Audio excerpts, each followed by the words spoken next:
एक बार की बात है, एक छोटे से गांव में रोहन नाम का लड़का रहता था।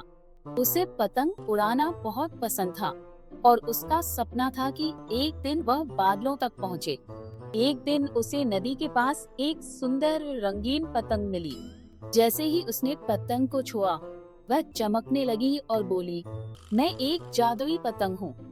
अगर तुम मेरे जादू का सही इस्तेमाल करने का वादा करो, तो मैं तुम्हें रोमांचक सफर पर ले जाऊंगी।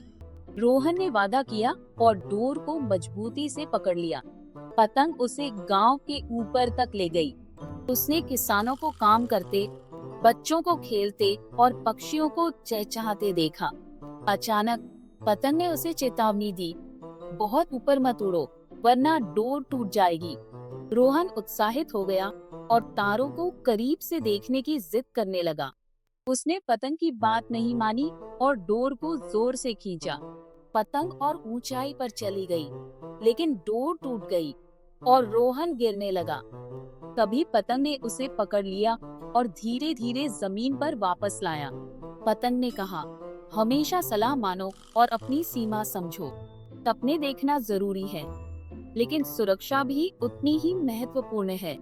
उस दिन के बाद रोहन एक समझदार लड़का बन गया, जो दूसरों की मदद करता और सोच समझकर अपने सपने पूरे करता।